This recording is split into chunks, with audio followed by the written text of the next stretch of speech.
Our story begins in a place etched by time and history, a land called Samaria. It sits right in the heart of ancient Israel, a bridge between Galilee in the north and Judea in the south. But this was not a land of unity. It was a land of deep division, a place where history had carved a chasm between peoples. For centuries, a bitter animosity had simmered between the Jews and the Samaritans. This wasn't just a simple disagreement between neighbors. It was a feud rooted in centuries of religious conflict and political conflict, a wound that refused to heal. Each group saw the other as outsiders, as people who had strayed from the true path of faith. The Samaritans had their own sacred mountain, Mount Gerizim, where they built their temple. They believed this was the holy place chosen by God, not Jerusalem as the Jews believed. They had their own version of the sacred texts, accepting only the first 5 books of the Bible. To a Jew, a Samaritan was seen as impure, a half-breed whose ancestry was tainted by intermarriage with foreign conquerors centuries ago. This religious divide created a social wall that was nearly impossible to climb. Jews would often go to great lengths to avoid even passing through Samaria, preferring to take a longer, more difficult route just to avoid setting foot on what they considered unclean land. This deep-seated prejudice was a part of daily life. It dictated where you could travel, who you could talk to, and what you could share. The rules were unspoken, but absolute. A devout Jew would not share a meal with a Samaritan. They would not drink from the same cup or use the same utensils. Contact was considered defiling, a breach of religious and cultural law that carried serious social consequences. This separation was so ingrained that the very idea of a friendly conversation between a Jew and a Samaritan was almost unthinkable. It was a world of us and them, with a clear line drawn in the sand. It is in this tense and divided landscape that our story unfolds. In the middle of this hostile territory lies a small town called Sychar, and near this town sits a piece of history, an ancient well said to have been dug by the patriarch Jacob himself. This wasn't just any well. It was a landmark, a source of life-giving water for the entire community. It was a place where people gathered, a focal point of daily existence. It is at this ancient well, under the heat of the midday sun, that 2 worlds, separated by centuries of hatred, are about to collide in a way no one could have ever expected. Now let us introduce a traveler. His name is Jesus. He is a Jew from the northern region of Galilee. He's been traveling with his disciples, his followers, making a long journey on foot from Judea in the south. The most direct route back to their home in Galilee cuts straight through the heart of Samaria. Many other Jews would have taken the longer path around this territory, adding days to their journey just to avoid contact with the Samaritans. But Jesus chose the direct path. He was not one to be bound by the prejudices and social customs of his time. His journey was not just about getting from one place to another, it was about a divine appointment. The sun was high in the sky, beating down on the dusty road. The journey had been long and tiring. The Gospel of John tells us that Jesus, wearied as he was from his journey, sat down beside the well. It was about the 6th hour, which means it was noon, the hottest part of the day. Imagine the scene, the shimmer of heat rising from the ground, the air thick and still. Jesus, fully human, felt the exhaustion of the road, the dust on his feet, and the thirst in his throat. His disciples had gone into the town of Sychar to buy food, leaving him alone at this historic place. It was an unusual time for anyone to be at the well. Most people, especially women, would come to draw water in the cool of the morning or the evening. So Jesus sat, a solitary figure in the quiet heat, waiting by the source of water. He was a man on a mission, yet in this moment he was simply a tired and thirsty traveler resting his weary body. He was in a foreign land, a place where he would have been seen as an unwelcome outsider, a member of a rival people. He was vulnerable, alone, and in need of a simple drink of water. This moment of quiet and exhaustion is the pivot on which our entire story turns. It is a moment of profound humanity. Here is the man who many believed was the Son of God, feeling the same physical needs as any other person. He is not in a temple or a synagogue surrounded by followers. He is in enemy territory resting by a public well. This humble, ordinary setting becomes the stage for an extraordinary encounter. The silence is about to be broken, and the social walls that have stood for centuries are about to be challenged by a simple yet revolutionary request. The Well of Jacob was more than just a hole in the ground. It was a living monument, a direct link to the distant past. Carved deep into the earth, its cool, dark waters had quenched the thirst of generations. It was a place of memory, steeped in the stories of the patriarchs. The stones lining its edge were worn smooth by countless hands, and the ropes that had lowered countless jars. At noon, however, this bustling center of community life fell silent. The usual morning chatter of women sharing news and laughter was gone, replaced by the quiet hum of the cicadas and the oppressive weight of the midday sun. It was a time for rest, for seeking shelter from the intense Palestinian heat. Jesus sat on the low stone wall that encircled the well's opening. The dust of the journey caked his sandals and the hem of his robe. He was alone, a solitary figure in the expansive, sun-drenched landscape. His disciples, the men who traveled with him, had left him there to go into the nearby town of Sychar. They went with a practical purpose, to find and buy food for their midday meal. This act was a minor transgression of social norms, as strict Jews would often avoid even purchasing food from Samaritan hands. But their absence created a crucial moment of solitude for Jesus, a quiet pause in his relentless journey. He was in a state of genuine human weariness.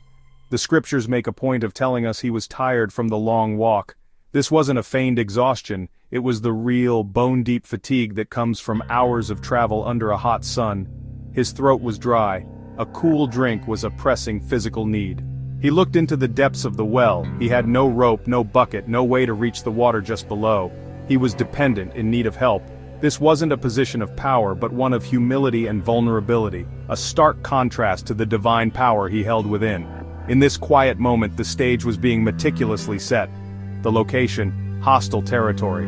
The time, noon, when no one should be around. The traveler, exhausted and thirsty. The companions, absent. It was an orchestrated scene for an encounter that would be private, personal, profoundly transformative. The silence of the solitary well was pregnant with anticipation. A lone traveler in need was waiting for someone to arrive. Just as the sun reached its zenith, a figure emerged in the distance. A silhouette shimmering in the heat, walking steadily toward the well. It was a woman. This alone was unusual. The 6th hour, high noon, was the hottest and most inconvenient time to undertake the strenuous task of drawing water. The jars were heavy, and the journey back and forth from the town was taxing even in the cooler parts of the day. Most women of the village would have completed this chore hours earlier, gathering in groups in the cool of the morning, turning the daily task into a social event.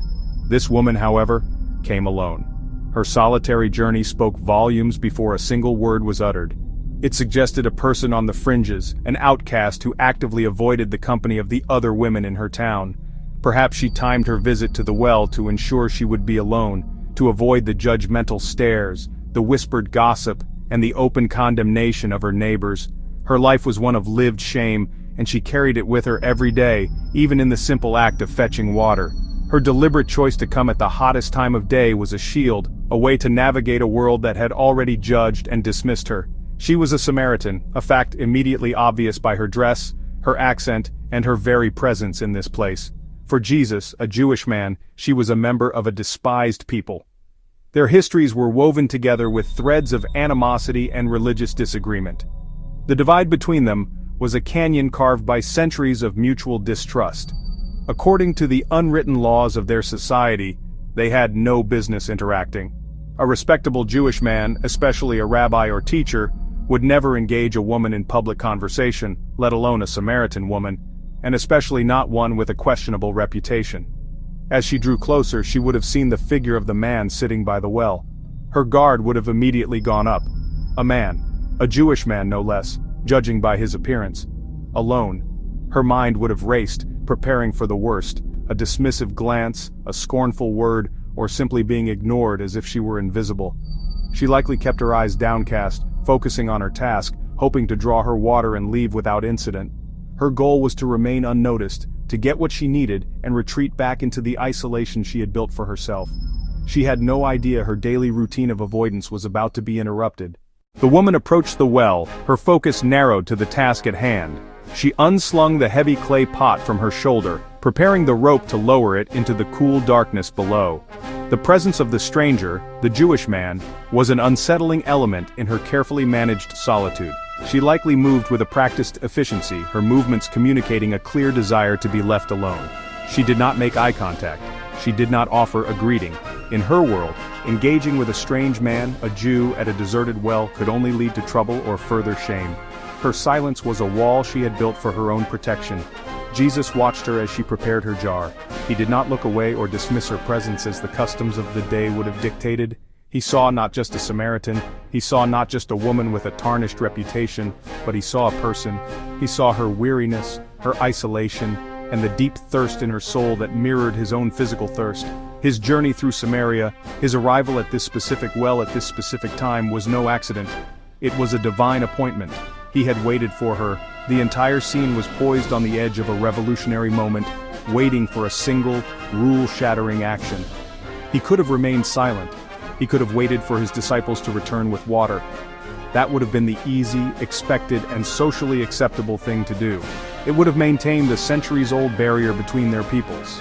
It would have honored the rigid social codes that kept men and women, Jews and Samaritans, in their separate spheres.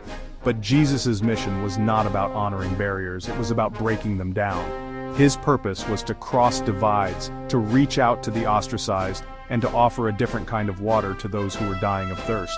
And so, he broke the silence. He looked directly at this woman, this outcast, this person an entire society had deemed untouchable, and he prepared to speak. The air was thick with unspoken rules and generations of prejudice. The woman, focused on her rope and her jar, was completely unprepared for what was about to happen. A Jewish man was about to speak to her.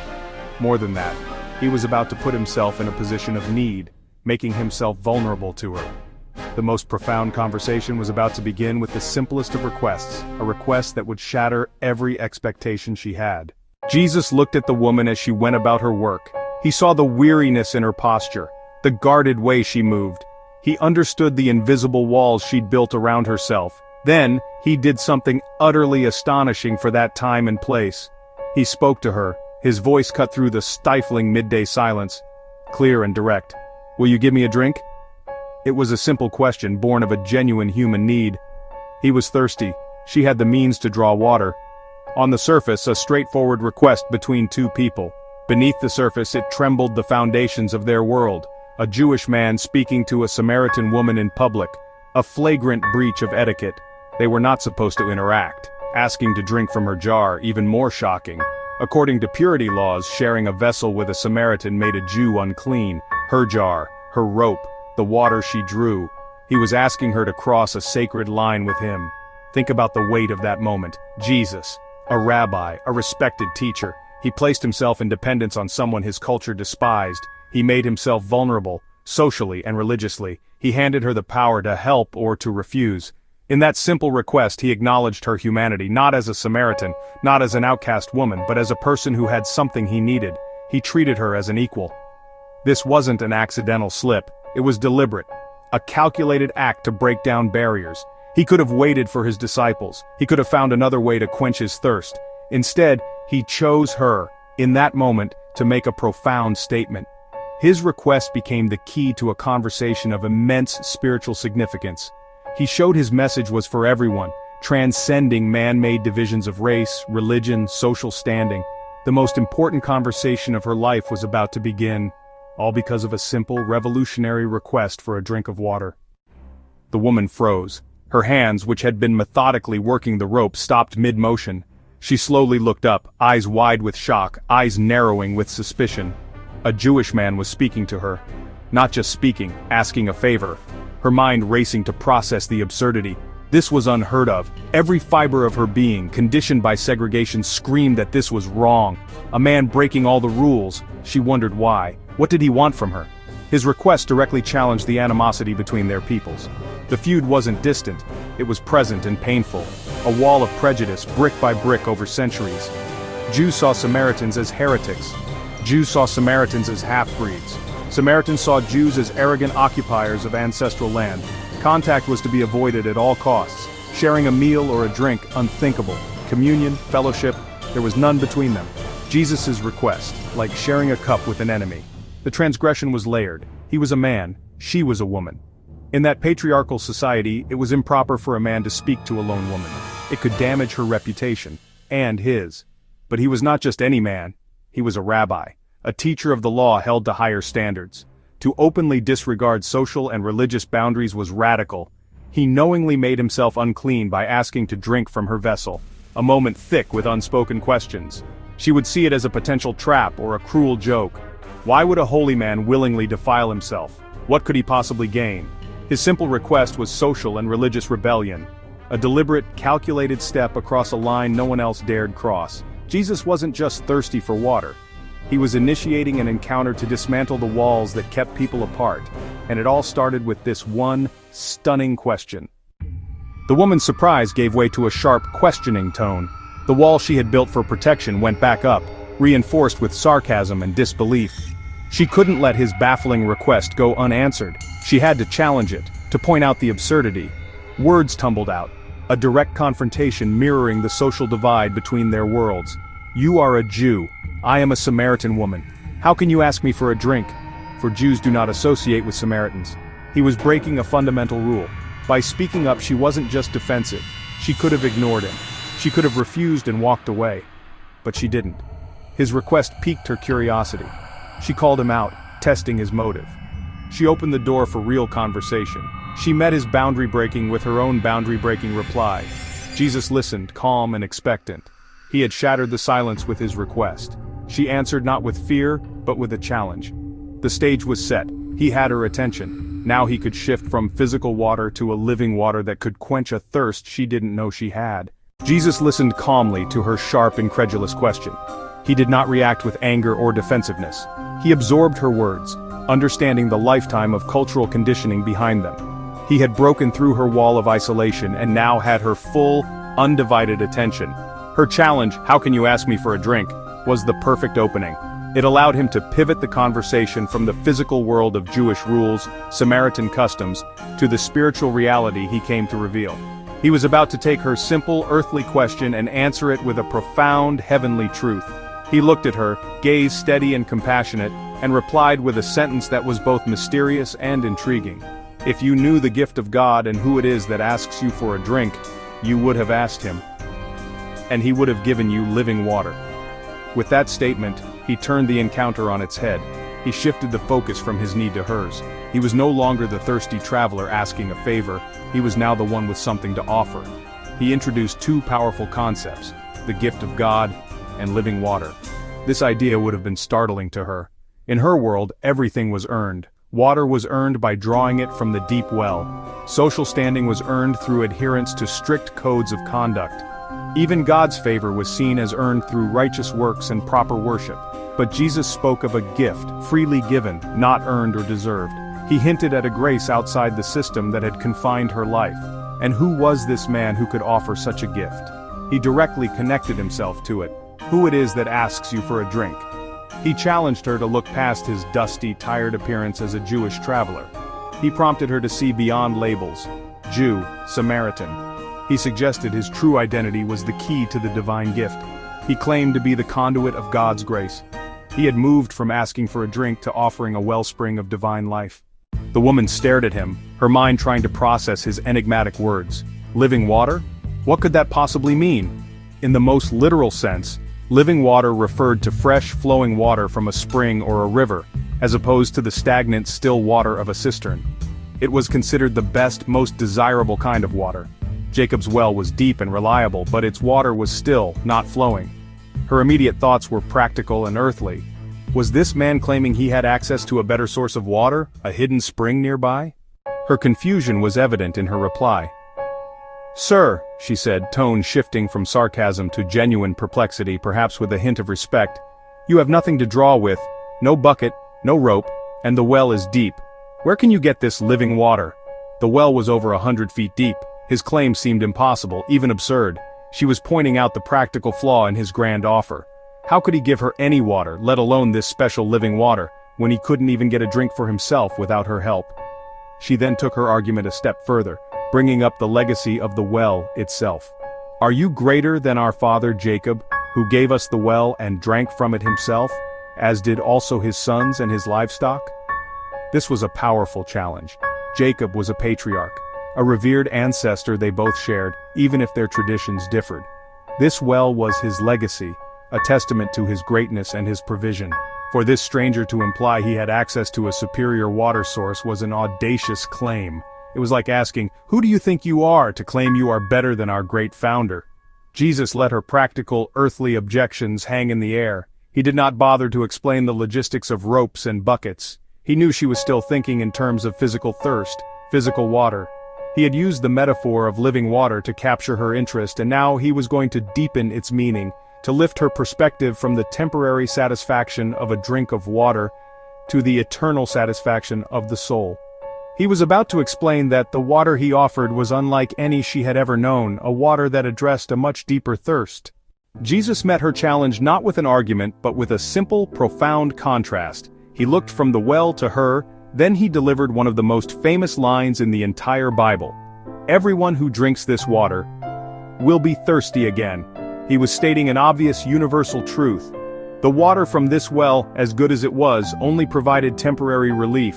No matter how much she drank, she would inevitably feel thirst again in a few hours. The cycle was endless. Her daily, arduous trip to this very spot was proof of that fact. Then, he made his astonishing offer. "But whoever drinks the water I give them will never thirst. Indeed, the water I give them will become in them a spring, welling up to eternal life." This was the heart of his message. He wasn't talking about a different kind of liquid. He was talking about a different kind of satisfaction altogether.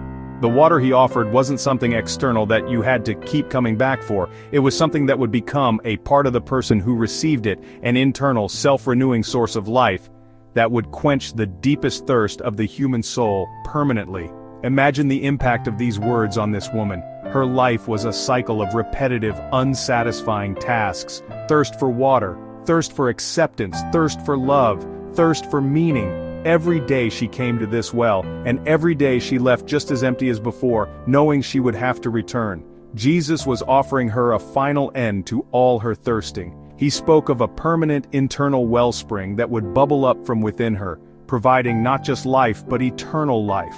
It was an offer of complete and lasting spiritual renewal. He was offering to transform her from the inside out. He was offering to replace her inner emptiness and spiritual drought with an overflowing source of divine life that would never run dry. Jesus had laid before her a spiritual truth of immense proportions, an offer so incredible that she could not possibly ignore it. He was offering her an end to the endless cycle of her life's thirst. The woman was captivated. His words about a water that quenches thirst forever were intoxicating, but she still did not fully grasp the spiritual nature of his offer. Her mind, ever practical, burdened by the daily realities of her life, latched onto the literal promise. No more thirst? Never having to make this long, shameful journey to the well again? The idea was a revelation, a solution to the most grueling and humiliating part of her daily existence. The thought of being free from this chore, free from the midday sun, the averted eyes of her neighbors, was overwhelmingly appealing. She saw a practical benefit, a way to make her difficult life easier. With a newfound earnestness, her voice stripped of its earlier sarcasm, she made a direct plea. "Sir, give me this water so that I won't get thirsty and have to keep coming here to draw water." It was a simple, heartfelt request, but it revealed that she was still thinking in physical terms. She saw his offer as a kind of magical solution to a physical problem. She did not yet understand that the thirst he spoke of was a thirst of the soul, and the well he offered was a wellspring of spiritual life, not a magical fountain to replace Jacob's well. Her request was both incredibly close to the truth and yet still miles away. She was asking for the right thing, but for all the wrong reasons. Her desire to avoid the physical labor and social shame of her daily trip to the well was what drove her request. She wanted to be free from the symptom of her brokenness, but she hadn't yet recognized the underlying disease. The daily walk to the well was a physical manifestation of her spiritual isolation and emptiness. Jesus' offer was not to eliminate the chore, but to heal the deep spiritual void that made the chore so painful. He knew that if he could quench her soul's thirst, the burden of drawing physical water would become immeasurably lighter. Jesus understood her misunderstanding perfectly. He did not correct her or chide her for her literal interpretation. He knew that to get her to understand the nature of living water, he had to first make her see the true nature of her own thirst. He needed to gently move the conversation away from the metaphor of water and wells, and bring it directly into the reality of her own life, her own history, and her own pain. He was about to make a sudden and seemingly unrelated request, a conversational turn that would feel abrupt, but was in fact the most direct path to her heart. With her request for the perpetual water still hanging in the air, Jesus made a sharp pivot. He changed the subject completely, with a simple, direct command. "Go, call your husband and come back." The request would have struck her like a physical blow. It seemed to come out of nowhere. One moment they were discussing a mystical, life-giving water, and the next, he was inquiring about her domestic life, her family. A husband was the cornerstone of a woman's identity and respectability in that culture. The question was deeply personal, and for this woman, it was the single most painful subject he could have possibly raised. Her immediate reply was short, clipped, and defensive. "I have no husband." It was a true statement, but it was not the whole truth. It was a half-truth designed to shut down this line of questioning, to deflect the conversation away from the source of her greatest shame. She was trying to build the wall back up, to hide the messy, complicated reality of her life from this stranger who was seeing far too much.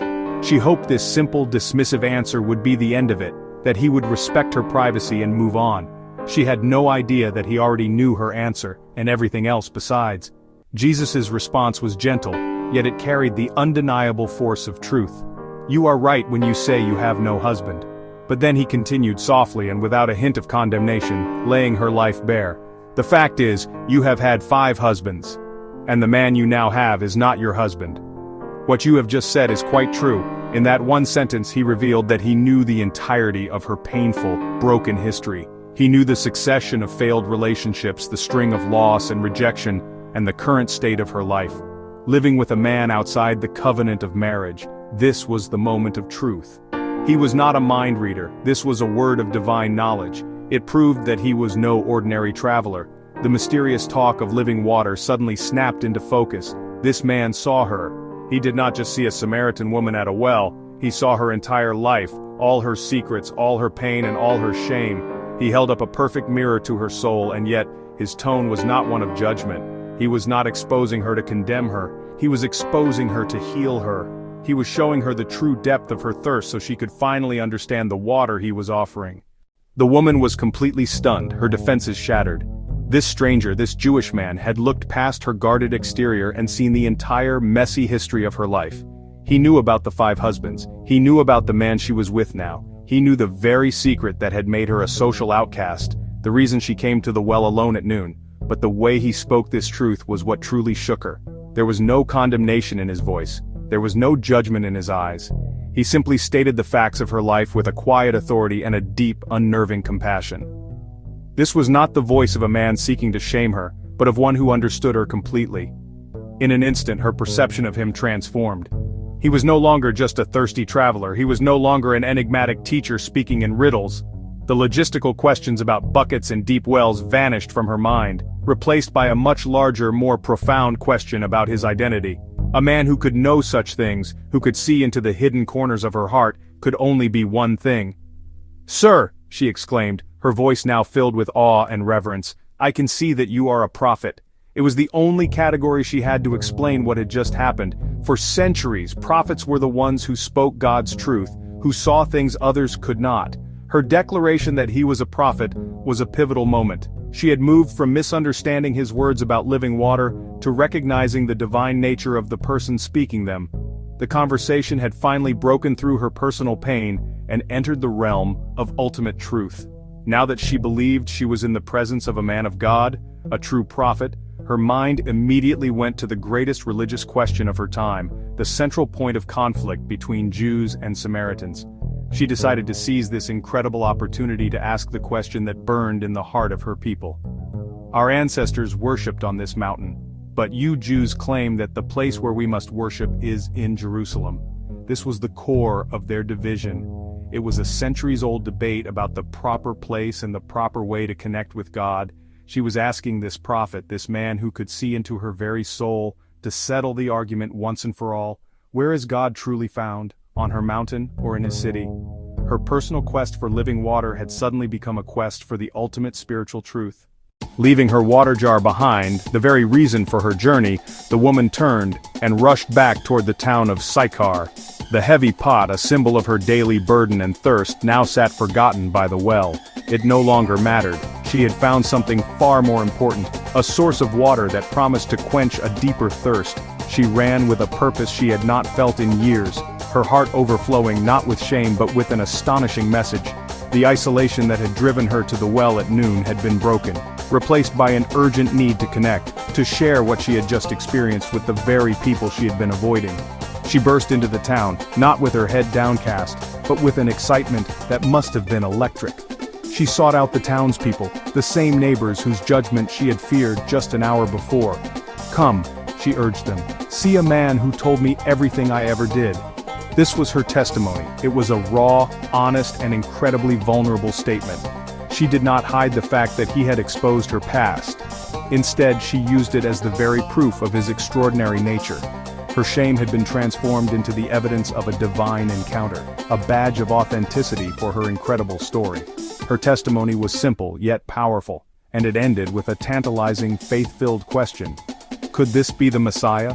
The Messiah, the Christ, the long-awaited Anointed One? It was a hope shared by both Jews and Samaritans, though their expectations differed. For this woman, a known sinner, to be the one to suggest that the Messiah was sitting at their town well was a shocking turn of events. Her genuine transformation and the radical nature of her claim were impossible for the townspeople to ignore. Intrigued and compelled by her astonishing testimony, the people of Sychar began to leave the town. A crowd started to form, making its way out to Jacob's well to see this man for themselves. The woman, once an outcast who hid from her community, had become its first evangelist, the unlikely messenger who brought an entire town to the feet of Jesus. Her personal encounter had sparked a communal revival. They were coming not just because of her words, but because of the undeniable change they saw in her. The woman who went to the well in shame was now leading her people to the source of living water. The story of the woman at the well is far more than an ancient historical account. It is a timeless lesson that still resonates today. It is a powerful portrait of how divine grace can intersect with ordinary, broken lives when we least expect it. God's love is not bound by the social, racial, or religious walls we build. Jesus deliberately crossed every barrier, Jew and Samaritan, man and woman, righteous teacher and outcast sinner. He seeks the marginalized, the shamed, the forgotten. We all thirst for more than physical water. We thirst for acceptance, meaning, forgiveness, a love that doesn't fail. We try to quench that longing with things that never satisfy, just like the woman's past left her empty. Jesus offers living water, an internal, ever-flowing spring that brings peace the world can't give. The woman's transformation, from shamed outcast to seen and known, to bold, joyful evangelist. She left her water jar and ran to share the good news. Grace compels us to share, turning brokenness into testimony and hope.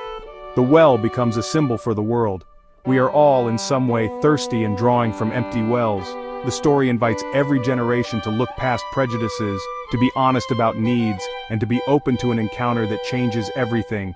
Jesus is waiting in our ordinary lives to reveal our deepest thirst and offer a wellspring of grace leading to life. One conversation can change a life, a community, and the world.